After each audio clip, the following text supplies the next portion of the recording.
খৈৰাণীৰ গাঁৱত অনুষ্ঠিত কৰা হৈছে। আজি আমি আনন্দিত হৈছোঁ যে ইমান দিনৰ পৰা আমাৰ ইয়াত পালন কৰি আছোঁ, 14 চনৰ পৰাতো পালন কৰিছোঁ। আজি এইটো অনুষ্ঠানটোত মানে বেছি দিনটো হোৱা নাই, কম বয়স মানে বয়সটো কম হৈছে আৰু মানা। এইটো আমাৰ যিটো 30 জুন মানা হয়, এইটো 1855 চনৰ পৰাই আমি এইটো আমাৰ সান্তালী আদিবাসীসকলে পালন কৰি আহিছে। গতিকে আমাৰ ইয়াত এনেকুৱা একো ডাঙৰকৈতো মানিব পৰা নাই বাৰু। তথাপিও আমাৰ ইয়াত যাতে চৰকাৰে দেখি পাওক আমাক, আমি যাতে ডাঙৰকৈ ইয়াত অনুষ্ঠানটো মানিব পালন কৰিব পাৰোঁ, সেইটো লৈ আমি ভাবিছোঁ আৰু যাতে এই গাঁওখনৰ উন্নতি হওক আৰু যাতে আমি চাওতাল আদিবাসীসকলে যেনেকৈ আমাৰ এই সিদ্ধু কানু চান্দ ভাইৰহেঁতি আমাৰ দেশৰ কাৰণে, আমাৰ জাতিগতৰ কাৰণে যিটো ইহঁতে স্বৰ্গত্যাগী হ'ল আৰু ইহঁতে নিজৰ জীৱন দান কৰি আমাৰ দেশখনৰ কাৰণে বা আমাৰ জাতিৰ কাৰণে ইহঁতে মৃত্যু ঘটিবলগীয়া হ'ল। আৰু তেওঁৰ লগতে বহুতে আমাৰ আদিবাসী বা আমাৰ ভাই বন্ধুসকলেও মৃত্যু শ্বহীদ হৈছিল। এনেকৈ যাতে আমাৰ সমাজৰ ল'ৰাসকল বা আমাৰ দেশৰ শিশুসকলেও যাতে এনেকৈ বীৰ হওক আৰু আমাৰ গাঁওখনৰ লগতে আমাৰ দেশখনকো আগুৱাই নিবলৈ যেনিবা চেষ্টা কৰক আৰু এই গাঁওখনৰ উন্নতি হওক। যাতে আজি যেনেকৈ পালন কৰিব পাৰিছোঁ সৰুকৈ হ'লেও আকৌ আগন্তুক অহা দিনত যাতে ডাঙৰকৈ আমি পালন কৰিব পাৰোঁ আৰু যাতে আমাক এইটো পালন কৰাটো যাতে চৰকাৰে আমাক দেখি পাওক অকণমান হ'লেও। সেইটো কাৰণে আমি চৰকাৰক ইমানেই অনুৰোধ কৰিছোঁ যাতে আমি যিটো সৰুকৈ হ'লেও পালন কৰিছোঁ, সেই পালন কৰাৰ উদ্দেশ্যটো হ'ল আমাৰ 30 জুন। যাতে 30 জুনৰ কাৰণে আমাক কিবা এটা ইয়াত ডাঙৰকৈ কিবা এটা বনাই যাতে আমাৰ গাঁওখনৰ আৰু আমাৰ এই জাতিগত ভাই বন্ধুসকলৰ কাৰণে গোটেইটো আগুৱাই নিবলৈ যাতে আমিও ইহঁতক আগুৱাই নিব পৰাকৈ কিবা এটা আমাক আগবাঢ়িবলৈ আমাক চকুৰে অলপমান কাণ দি চাওক আৰু মানে কৈছে। মই বহুত সুখী হৈছোঁ আৰু ইয়াতে আমি সমাগম হৈছোঁ। এই জেগাখন আমাৰ খৈৰাণী নৰ্জুন পাৰা বুলি কয় নেকি, নৰ্জুন পাৰা হয়। আৰু এই এৰিয়াৰ মানুহসকলে ইয়াতে সমাগম হৈছে। আমাৰ সংহতি দিৱস বুলি কয়, আমাৰ হুল মাহা বুলি কয়। হুল মাহা অৰ্থটো হ'ল আমাৰ চান্তালবিলাকৰ কাৰণে ব্ৰিটিছৰ সময়ত যিটো 1855 চনত 1817 চনৰ পৰা আৰম্ভ কৰি বিৰছা মুণ্ডা আৰু আমাৰ তিলকা মাঝি সিহঁতে বহুত আগতে কৰিছিল ইংৰাজৰ বিৰুদ্ধে। কিন্তু তেওঁলোকৰ যুদ্ধত দেখা গ'ল যে আমাৰ মানুহসকলক বহুত অত্যাচাৰ কৰিছে। তেওঁলোকে যিটো আমাৰ আগষ্টিন ক্লেভাৰলেণ্ড যিটো তেওঁ 17 বছৰৰ ইংৰাজ আছিল, তেওঁ যেতিয়া কমিশ্যনাৰ হৈ গ'ল তেতিয়া আমাৰ মানুহবিলাকৰ কাৰণে বহুত অন্যায়ভাৱে আইনটো প্ৰণয়ন কৰিলে। সেইটোৰ কাৰণে আমাৰ মাটি বাৰী 4 বছৰৰ কাৰণে আমাৰ যিটো তেওঁলোকে এমেণ্ডমেণ্ট কৰিলে, ছেটেলমেণ্ট কৰিলে, তেতিয়া আমাৰ মানুহবিলাকৰ আকাল হৈ গ'ল, খৰাং হৈ গ'ল। আমাৰ মানুহবিলাকে দিব পৰা নাছিল, এই যিটো পাৰ্চেণ্টেজ দিব লাগে সেইটো দিব পৰা নাছিল। কি আমাৰ মানুহবিলাকৰ ওপৰত খাজানাবিলাক ধানবিলাক দিব নোৱাৰিলে। তেওঁলোকৰ যিমান যি আছে টকা পইচা, যি আছে ছাগলী দিব নোৱাৰিলে, মাটি বাৰী চব তেওঁলোকে লৈ গৈছিল।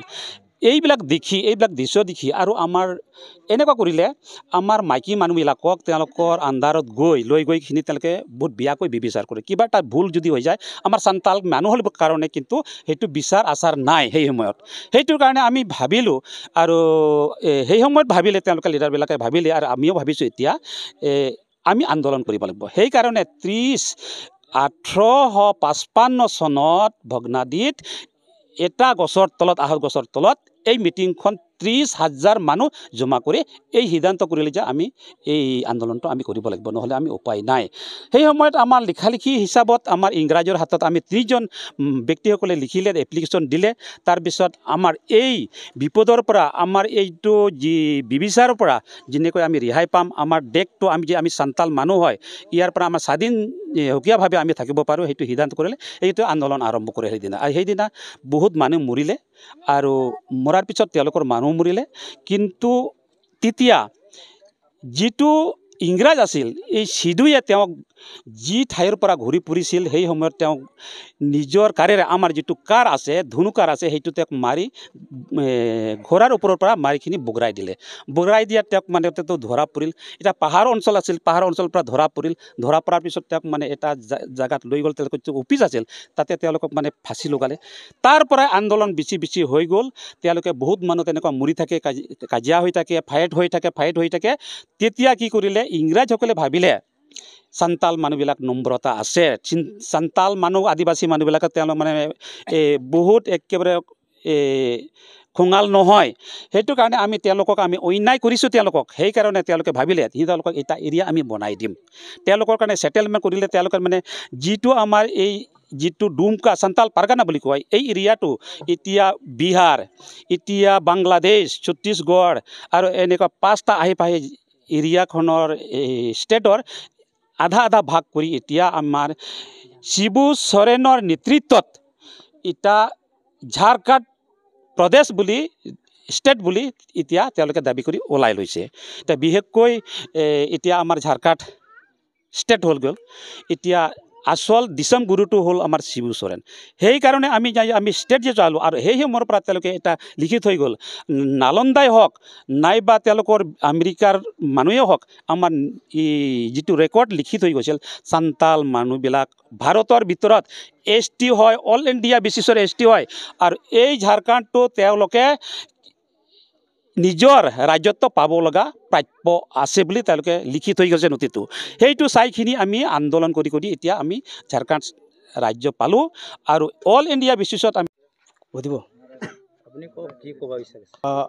আজি এতে যোনটো প্ৰগ্ৰাম বা আমাৰ এটা হুল মাহা বুলি কয়, 30 জুন হুল মাহা, এইটো যে আজি 1855 পৰাই আজি তেওঁৰ যোনটো পালন কৰি আহি আছে, যোনটো যুদ্ধত ব্ৰিটিছক খেদাৱাত বা ভাৰত স্বাধীন কৰাত তেওঁলোকে বহুত ভাৰতৰ কাৰণে নিজৰ তেজ তেওঁলোকে বলি দিলে। তাৰপিছত আমাৰ চান্তালী ভাই ভনীসকলৰ কাৰণে তেওঁলোকে এটা এনেকুৱা বীৰ আছিল যে তেওঁলোকে ঝাৰখণ্ড, উৰিষ্যা, ছত্তীশগড়, বেংগল তেওঁলোকে পূৰা ইহঁতৰ যুদ্ধ কৰি ব্ৰিটিছক খেদালে ভাৰতৰ পৰাই। তাৰপিছত যিখিনি এতে অসমত মানুহ আছে সেইবোৰৰ আমি বংশ, সেইটোৰ কাৰণে তেওঁলোকক আমি মান মৰ্যাদা দিওঁ।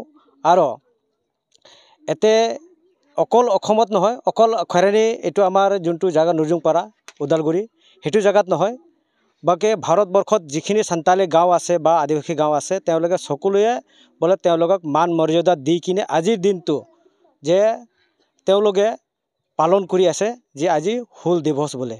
তাৰপিছত আজি চৰকাৰে আমাক ইয়াৰ বিনিময়ত আপোনালোকে চাব ঝাৰখণ্ডত বা উৰিষ্যাত বা বেংগলত তেওঁলোকে ডাঙৰ মূৰ্তি, ডাঙৰ তেওঁলোকৰ ষ্টেচু আছে। কিন্তু অসমত আমাৰ BTR চৰকাৰে তেনেকুৱা ধৰণৰ তেওঁলোকৰ ষ্টেচু বা তেওঁলোকৰ মান মৰ্যাদা এইবাৰহে BTR গভৰ্ণমেণ্টে বোলে এটা অফিচিয়েল এটা ঘোষণা কৰি দিছে যে 30 জুনত অফিচিয়েল বন্ধ হ'ব বুলি এটা ঘোষণা কৰি দিছে।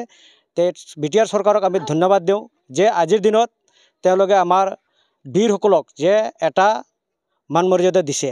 তে আমি আশা কৰোঁ আহাবোৰ দিনত তেওঁলোকৰ কাৰণে যে এটা ফাণ্ড ৰিলিজ কৰক যে 30 জুন মানাৱাৰ কাৰণে, যে তেওঁলোকে অসমত যিখিনি চান্তাল মানুহ আছে বা আদিবাসী মানুহ আছে তেওঁলোকক এই দিন মানাৱাৰ কাৰণে যে এটা ফাণ্ড সৰু মৰু হ'লেও যিখিনি জেগাত মানাৱা হয়, যেনিবা ঝাৰখণ্ডত বেনেগাডিয়াত বুলি কয় তাতে মানায় বহুত ডাঙৰকৈ, তেনেকুৱা অসমতো বা BTRতো তেনেকুৱা কৰিলে আমাক BTR চৰকাৰে আমি বহুত ধন্যবাদ দিওঁ BTR চৰকাৰক। এইখিনি মোৰ ক'বলগীয়া আছে। সমজুৱা হিচাপে যিটো বৈঠক হৈছে এইটো 1855 চনৰ এটা কাৰ্য। এইটো চিদা কানু যেতিয়া আন্দোলন কৰিছিল ব্ৰিটিছৰ লগত, এই বস্তুটো আজি পালন কৰা হৈ আছে। ইহঁতৰ মানে ইহঁতে বলিদান দিছিল সেই সময়লৈকে ইহঁতে মানে ফাঁচি দিয়া হৈছিল। এইটো ফাঁচি দিয়াৰ হেৰিটো মানে যিটো দিনটো পালন কৰা হৈ আছে আজি। হয়, এইখন হ'ল আমাৰ 1855 চনত চিদা কানু বুলি আমাৰ ফ্ৰীডম ফাইটাৰ আছিলে। তেখেতৰ নামতে আজি 169 মানে শহীদ দিৱস আজি ইয়াত উদযাপন কৰা হৈছিলে। কিন্তু প্ৰথমতে মই ক'ব খোজোঁ ইয়াত আগৰ পৰা কৰা নাছিলে, আজি 10 বছৰৰ পৰা আৰম্ভ কৰি প্ৰত্যেক বছৰ কৰা গৈ আছে।